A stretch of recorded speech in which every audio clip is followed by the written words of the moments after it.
West of the support team. That's part of what Clubhouse is about, Joe. It's uncomfortable silence. Yeah, it does get, it's pretty interesting. People kind of sit with it and it kind of works. But it's kind of it's something that we're all kind of learning as we build the thing. So when I moved up to I grew up in Southern California. When I moved up to California, I didn't own a waterproof jacket. I didn't own a jacket. I didn't own anything waterproof. So it's all kind of what you're used to, you know? This is a oddly compelling app. Thank you. I'm really annoyed that I got lured into this bullshit. You know where that line is. Ask me where questions. else I've Ask heard me that questions. line is. I know answers. The problem is I fucking talk too much publicly as it is. Oh my God, Brett Weinstein just joined. Oh yeah, bring him up. Where's Brett?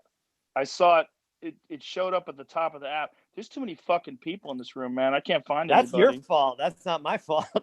Okay, everybody clear out. Room's over. Clear out. So how do I find? If you tap the three dots and I just brought up Brett. Oh, perfect.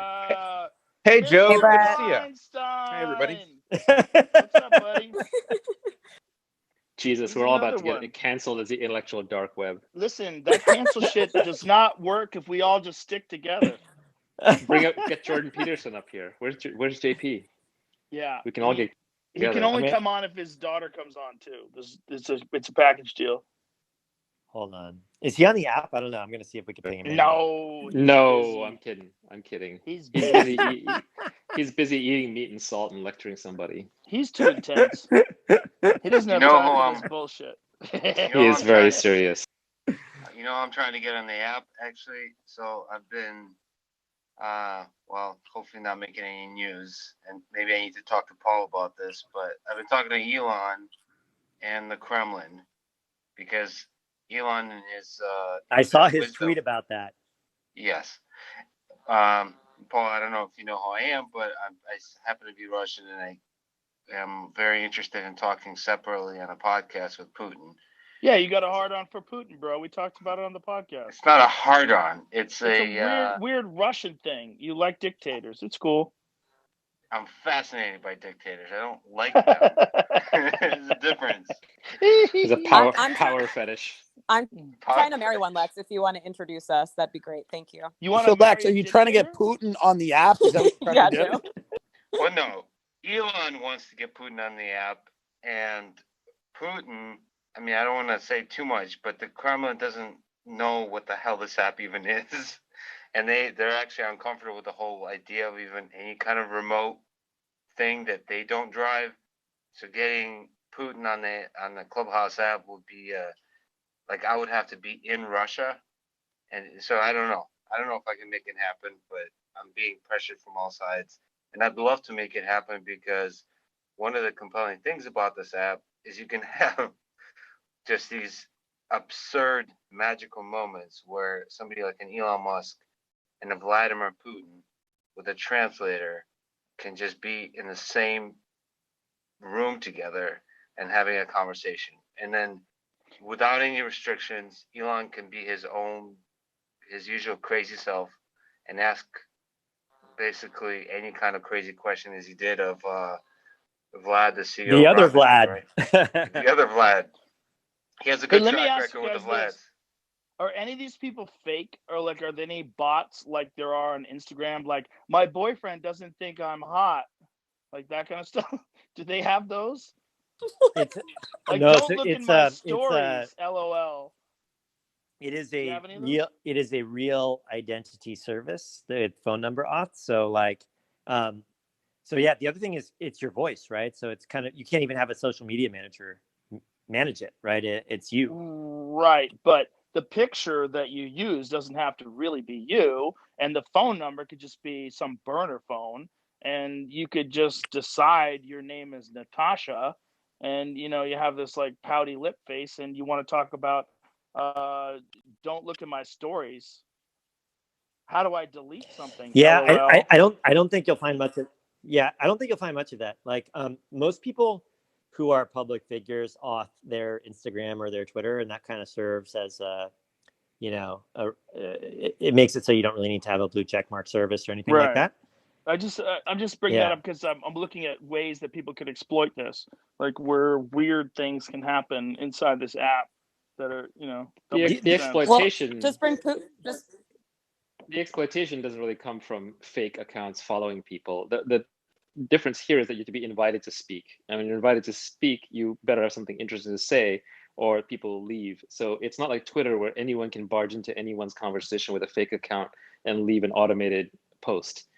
It's much, much harder to fake anything in this app, and the returns to doing it are very low. And it is, as Paul said, it's real names, real phone numbers, and then also linked to your Twitter and Instagram. So the problems that are going to emerge from this app will be its own unique problems, right? Like there might be demagogues on here who are saying things that maybe some people may object to, or people getting canceled because they were talking a little too freely and they thought it was private, but it's not, or they thought it was ephemeral, but it's not. But it's not going to be. It's not going to be like, it's not the same attack vector. It's not bots dropping into your social media mentions, right? But it may be someone who has something really incendiary to say. Like if you look historically, a lot of the wars and like attacks and so on that were triggered through talk radio, right? Hitler grew up on talk radio. The Rwandan genocide was done by talk radio, right? Even in the US, when you see like fringe characters, they're more likely to appear in talk radio than any other medium. So that's kind of more the failure vector. It's not the bots. Well, you sound like a spokesperson for the opposition. Hey, Paul, how do you feel about unfettered conversations? Are they bad? I didn't even know what an unfettered conversation was until about 4 hours ago. So one thing that I really that I get really excited about is the idea of bringing people who have really different opinions and backgrounds and experiences in a room to talk through stuff, right? So I think that because of the reality of the fact that most people live near people that are pretty similar to them and work with people who are pretty similar to them, you don't often get a chance to be in the room with people that have a totally different view on the world and a totally different set of experiences. And I love the idea that we can make it really easy for anyone, no matter where they are, to sort of be in the room and have those conversations. So it's actually like part of what we want to do is bring people who disagree and have different perspectives together. You obviously want them to do it in a respectful way, though. Are you afraid that once people with Androids join, sorry, Naval, are you afraid that once people with Android join, all the degenerates like me, pour into the app? That is an absurd statement. I love Android. We're so excited. We're so excited to launch an Android. Are you kidding? Like, we want to make it available to everyone, though. The only reason we haven't done that is because we've historically been a pretty small team, and no, we're working to get it out on Android as fast as we can. The thing we think about a lot is scaling intimacy, right? And how do you go from a single community of beta testers to a big global network of many different communities? And I think the room is this really flexible container, right? The club is a really flexible container. So if you can empower people as hosts, as moderators, as sort of admins of these clubs to gather the people that they want to gather and set the tone that they want to set, then you could have, like right now, there are thousands and thousands of rooms going on all over the world, and they're all different, from like small 2-3 person private conversations to big rooms like this that are maxed out on capacity to all these mid-sized rooms where they're talking about crypto and philosophy and sports and parenting and any topic you can imagine. Like, I think that's how you scale it, right? You let people set the boundaries they want to set. Mostly they're talking about what they had for lunch, but yeah, those are nice too. Well, there are very different cultures. And the danger I see here is when the cultures mix, the ground rules are very unclear. And I've seen conversations go haywire. I've seen them go to very interesting places. But somehow I think the rules that are posted at the entry to a conversation are going to have to play a big role at some point. Otherwise, it's not clear how it goes on. Yeah, that said, I find the conversations here much more civil. I mean, Twitter is an excerpting machine where people take what you said out of context and flame you over it, right? And that's harder to do here. Right, and it's also like there's a real problem with speaking in text. Like, intention is missing, tone is missing, context is missing. Like, at least information that's being exchanged in this form, like, you get a kind of clear sense if someone's joking or fucking around.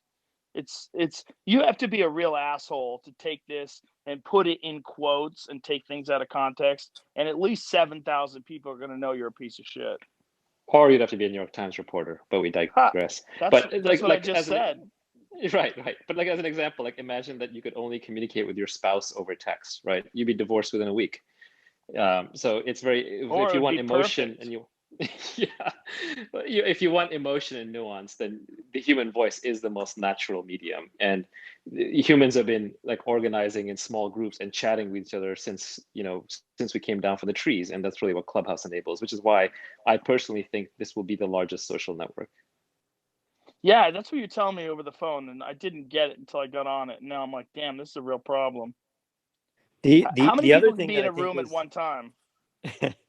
The other thing that I think is interesting is if without video, you don't have to worry about what you look like. You don't have to worry about how messy your house is, and you can also multitask. Right, you can lie. Yeah, Joe, you don't have to do your hair. Oh, yeah. Sweetie. You can just have a cartoon avatar that makes you look way younger than you actually are. How many people can be in a room at once? So we want it to be infinite. It was 5,000 a few days ago. Now we upped it to 7,000. But the goal is to have it be millions. Infinite, Jesus. This is 7,000. We're at 7,000. That's the max we allow. So you've maxed it out. Oh, okay. Has this ever happened before? Have you been maxed out before? We have been. It doesn't happen too often, but yeah. Like when Elon came on, that maxed it out. Zuck came on like a week or so ago, and that maxed it out. Hey, for the record, I Naval could probably max out a room. Eric could probably max out a room. I just wanted to match Elon and then go out on top. Oh yeah, you did actually. I bet Leah could max out a room. Thanks a lot. The maxing definitely helps. Yeah. Yeah. There are also multiple overflow rooms right now, Joe. So it's 7,100 people in here, but then there are probably thousands of other people listening in other rooms. How do they do that? Like 2 tin cups attached by a string, basically. So like someone is in the audience in this room and then plugging it into another device and just going from device to device, listening in another room, basically. What? Like a live broadcast. Yeah. Oh my God, this is madness. That's the demand. That's the demand for this thing. Jamie is showing me this now. Oh Jesus. Yeah, like here's a question, Joe. You got into podcasting right at the beginning, right? Now, did you get into podcasting because that was the ideal medium where you had pre-recorded conversations, or were you originally trying to stream? Because if I remember correctly, you were on Ustream before you were podcasting, correct? So you were actually trying to stream live, and that's what this is. This is streaming live done correctly. I don't know about that correctly. I disagree with that. You're here. So. The other I'm thing. I'm here because of Tim Dillon and because I'm drunk. I'm trying to help Joe succeed, and I feel like he can meet a lot of interesting people on this app and just grow his brand because he's had a real rough time the last year, and we're just trying to help him. The other thing that we want to do is we want the business to be based on direct monetization for creators. And so like subscriptions, tipping, one-off events, things like that. We want to build that in sooner rather than later so that people can just get paid directly for being here. You get paid? What? Yeah, we want to build in the ability for you to like set up a club and people can subscribe to it and only the members can be in your rooms, or for people to do like tipping or to do ticketed events, or some like brand sponsorships are happening organically, but we'd rather do that than build a business based on advertising. Some OnlyFans type shit, like people are gonna talk dirty. But Joe, Paul, excuse me if I'm speaking out of turn. No, never, of course. I have been able to monetize on the app, Joe, and Paul, I don't know if you know about this, but this has now become my full-time job. What? No, seriously? Is being here on Clubhouse. That's amazing. So, I didn't know that.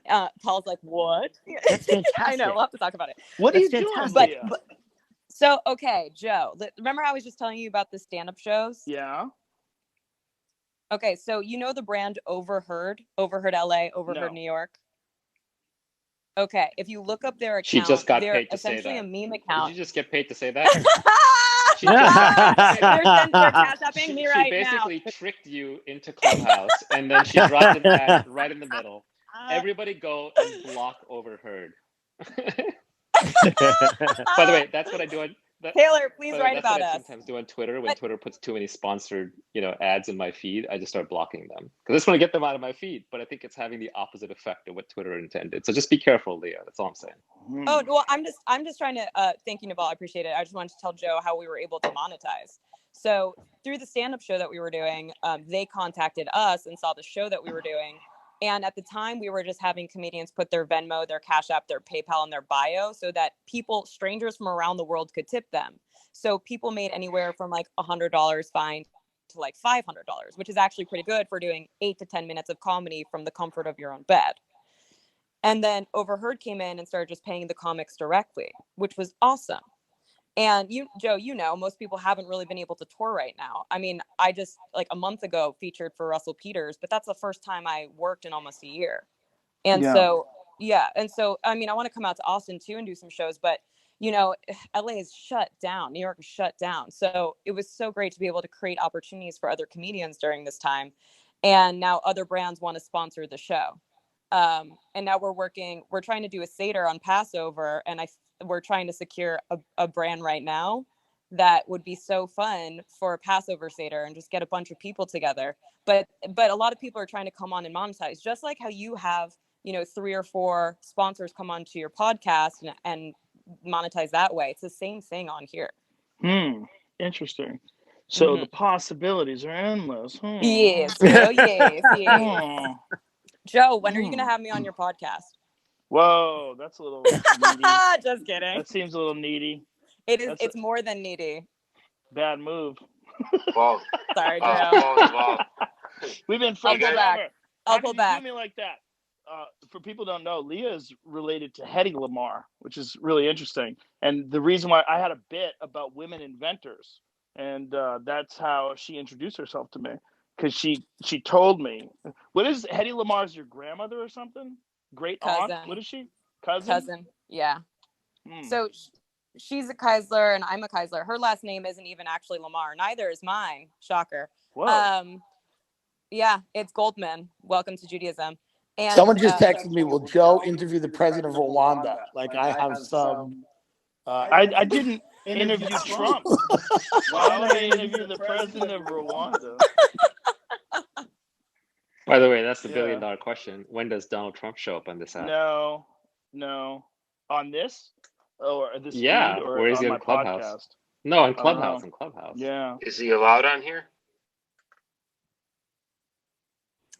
Silence. Paul just left the room. Our community guidelines have rules against the spreading of misinformation or hate speech or anything related to that. And if he violated that, then he would not be allowed on here. That's a weird way of answering a question. Hold on, yeah. How do you define misinformation? Like if 2 of us agree, who's misinforming? I don't think that's a simple answer. Oh, you're nervous as fuck, bro. That's the problem. No, that's the problem. That is a fundamental issue. Yeah. You went into full panic mode. There's a lot of pausing. That's hilarious. I mean, look, Paul's my friend, but I'm going to hold his feet to the fire because these are the important questions, and he's going to have to figure them out because it's going to happen. You should have him on and Bill Maher at the same time. The fact checking is how they're going to fetter these conversations for sure. Yeah, what are we going to do? Have a fact checker like always on who's going to jump in? No, I mean, people are just going to say what they're going to say, and the listener will have to figure out what's real and what's not. That's just how the world works. Nobody knows in advance what the truth is. If we knew that, then we wouldn't even need to talk. Someone's going to come up with an alternative version of this called Fettered, and it's going to be like the parlor of Clubhouse. But it's all like definitely through a filter. Like, we're good. You can do this. You can say what's important. Paul Naval, you think this is a competitor to podcasting or complementary to podcasting? It's complementary. It's like, think about how Twitter was to blogging. I think that's how I view Clubhouse it, to podcasting, same way. Yeah. But it killed blogging. Twitter killed blogging. No, blogging is alive and well. In fact, blogs get their distributions through Twitter. It's just that Twitter made it so much easier to create content, allowed everybody to participate and to have conversations around blogs, and that's what Clubhouse does. So I do think Clubhouse will be bigger, but like I find higher quality content on blogs than I do on Twitter, but I find the blogs through Twitter. So the same way for long form, high quality content, I'm probably going to go to podcasts, but I'm going to find them and get to know the speakers through Clubhouse. Plus, it's a different thing. Very good. No, I was going to say that it definitely provides an avenue for people to find out about blogs. But wouldn't you agree that a lot of people who used to write blogs now just tweet? It's true. I'm guilty of that as well. Yeah, I think it's that's just true. easier. You lower the barrier to entry, you make it more convenient. It's true, but I think it's not an either or. Like, look, Twitter is one of the least innovated on products of all time, right? And maybe that's by design. They got it perfect the first time, maybe. But it's pretty easy for Twitter to have added blogs. Like, you can now see they're going after Substack, for example. They've announced that, right? So I think all you have to do here is hit save on a conversation, and it becomes a podcast. That said, the quality level probably isn't going to be there because we're riffing extemporaneously. We're not prepped for this at all. And there's not like a thoughtful topic. So there's just something magical to live content, and people want to consume it live. And that's mostly in politics and news and sports. And that's probably going to be the same thing in Clubhouse, or to form new connections. That is one unique thing about this app. On Twitter, maybe you can meet new people, but you can't really get to know them. Clubhouse is the only social app I've seen where you can meet new people and get to know them almost as well as you could in real life, right? It's like a cocktail party interaction. That would be happening. It's like, Joe, you and I aren't like friends. We don't really talk outside of the app. It's just you called me up randomly one day and I rambled to you about Clubhouse, right? But right here, we're spending time in a way that I don't think we would outside of Clubhouse. We couldn't do this. Podcast is too stiff, right? It's too rare. Whereas you can randomly stumble across people in Clubhouse and get to know them. And that's a whole new interaction pattern. Well, but it has a real downside, though. And the comparison isn't to podcasts, but it's like a cocktail party conversation from hell, because with all of the spectators, the likelihood that you're getting, the candid person on the other side is pretty low. And so you think you get to know them, maybe you get to know a part of them, but it's deceptive. It feels like the seven of us here on the stage are having an intimate conversation, but what are the chances that we would say all the same things, if there weren't 8,000 people listening? Sure, that's true. I mean, look, the internet is all about one-to-many or many-to-many communication. One-on-one communication still happens, like on Signal or WhatsApp or whatever, but that's much rarer. Now, everyone's a performer, right? Everyone's on stage all the time, and so you're never going to get a lot of truth. But at the same time, it's better than nothing. But as an aside, Brett, I just noticed that, like, your view in the world it's also, is I remember the first time I saw someone post something on... Sorry. Okay, go ahead, Paul. Oh, no, I was just going to say, I remember the first time I saw someone post something on someone's Facebook wall that felt like it should have been a private one-on-one conversation. It felt really strange, and it kind of quickly became the norm. So I think communication norms change quite a bit over time when you have technology that can lower the friction to these sorts of things. There's 8,000 people in here. Joe, you made the app. You upgraded it from 7 to 8. I thought it was only 7. You could only get 7. No, maybe the team changed it in real time. Yeah, I think your team is cranking in the background. No, so here's another way of thinking about it is I think a lot of times social products allow you to do things that you would like to do in real life but can't. Like Tinder lets you date without getting rejected, and like Amazon lets you pick up any product from the store and instantly see 10,000 reviews on it. And so we try and make it so that you can do things that might seem rude to do in the real world, and they're fine here. Like we encourage people to ghost and just like leave without saying anything, which Naval is a champ at doing here. Or like, one thing I'm waiting for is I want to see real-time audience reactions, right? Like that's impossible to get in the real world. I think the fact that you don't have them can be powerful.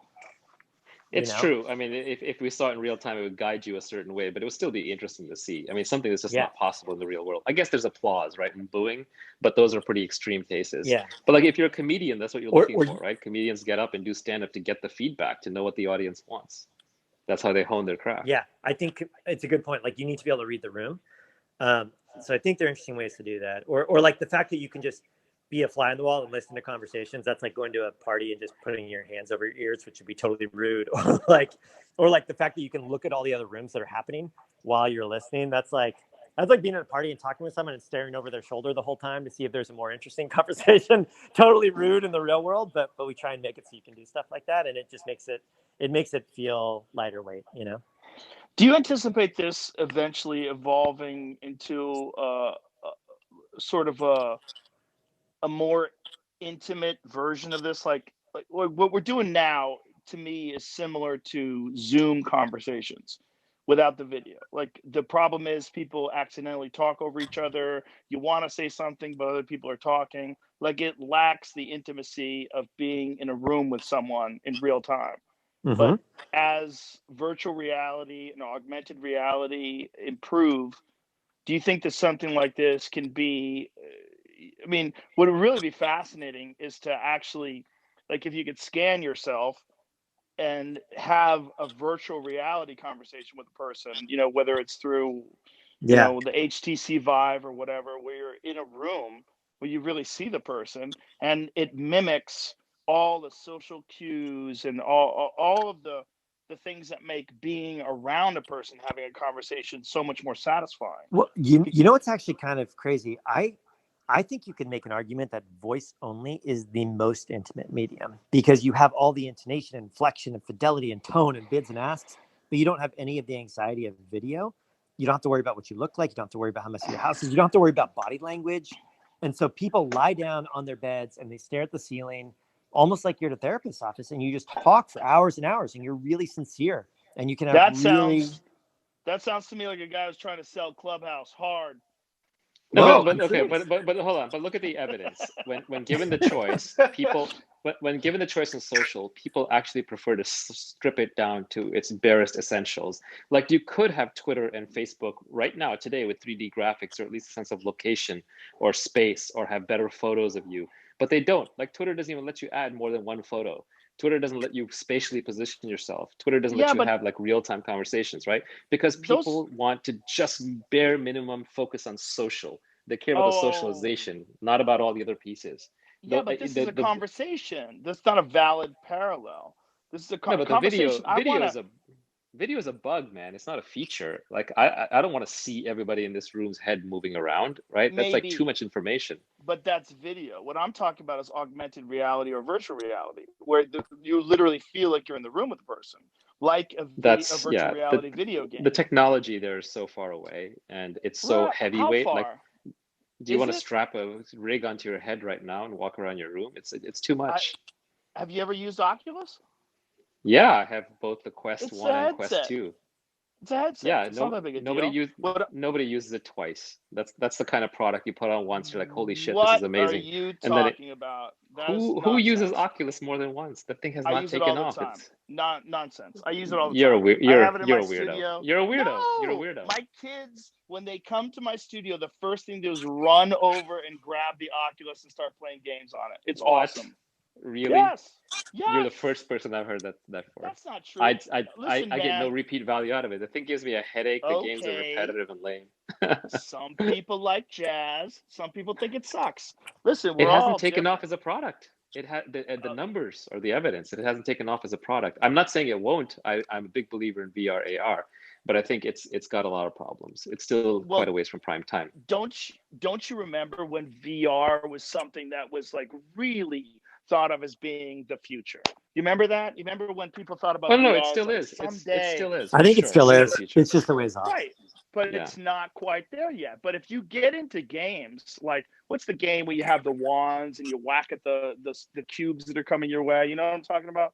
There's like a few of these games that like actually provide you with a cardio workout. Like there's some amazing boxing games where it kind of feels like you're boxing some cartoon guy, and they're really fun, and you get a workout while you're doing them. There's games where you walk along a plank, suspended in between two buildings, and it's really kind of a freak out. You look below you, and it seems like, you know, kind of a cartoonish, pixelated version of what it would look like if you were on a balancing beam in between two buildings. Like they're interesting, and I think if we could get it down to you scan yourself and you're in a room with someone and you just meet a random stranger and have a conversation with them, and that's who they actually are, and you get to see their actual face, it would be more intimate than what we're doing right now. Not that I'm saying I'm not denying that. Yeah. No, Ready Player One, that vision when it comes to real life will be far more compelling. That's we're quite a long ways from it. Technology is not there yet. I think there are some cases. I think there are some cases where you want to emulate the real world, and there's some cases where you can do better than the real world. And I think it would be more intimate in some ways, but I also think it would introduce anxiety around like body language and other stuff like that. And you can't multitask. So you couldn't do it while you're driving, while you're running, while you're in bed at night, while you're doing other stuff. And so there are pros and cons to it. Yeah, I think I agree with Paul here in a sense that the sweet spot is we are having an intimate conversation, with, we're not projecting to an audience. We're talking in a regular tone of voice right into each other's ears, and that is intimate. And it does mean that you can multitask. But on the flip side, Clubhouse creates a huge problem, at least in my life, which is because it's not asynchronous, it interrupts my other activities arbitrarily. I may walk into a room like this one, have the bandwidth to sit down and talk to you all, and then something may happen here at home, and I'm trying to figure out whether I need to leave the room or how that's going to work. And I don't, frankly, I haven't worked it out. I don't know if this is a problem for other people who use the app, but the fact that things are happening when they're happening and that the other people in your life are completely unaware of what's going on makes it hard to interface with. Yeah. Meanwhile, while this is happening, your brother is texting me, telling me to get off of it. What? Brother Eric Are you serious? He's texting me right now. He's jealous. Eric's jealous. in He's trouble. I'm kind He's of jealous. He's kidding. not here. I'm kind of kidding because I was telling him to get off of it, and now he said you convinced me to get off it, and Tim convinced you to get on it, and Tim could never convince me with your argument. Oh my goodness, it's so confusing. It's like two mirrors facing each other. It goes on forever. What is reality? Smoke some DMT, man. Smoke some DMT. What are we doing here? What are we doing? Listen, I can only do this for so long. I have to get home, and I have children to talk to and dinner to make. I just want to remind, if everyone's happy with Joe coming on, just follow Tim Dillon on Clubhouse. Thank you. Yeah, and Paul, Done. Get me my name. Get me my real name, bro. Okay. Yeah, I'll I already sent a note. Joe, we're holding out for Joe. No, Naval. I want my actual name. There's a lot of Joes.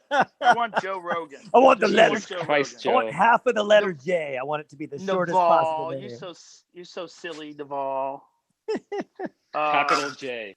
He's just he's holding up for capital J. It was nice to be here. It was nice to talk to all of you. Naval, nice to talk to you. Thanks for the invite. Lex, I love you. Brett, I love you too. Love you too, brother. Paul, it was very nice to meet you through this application that you created. I love you too. Leah, I love you. Love you, Joe. And you guys are awesome. And love you, Joe. Get the fuck out of here. Great to see you here. Thanks, Joe. Thank you, Joe. See you soon, Joe. Love you. Take care. Bye-bye. Bye.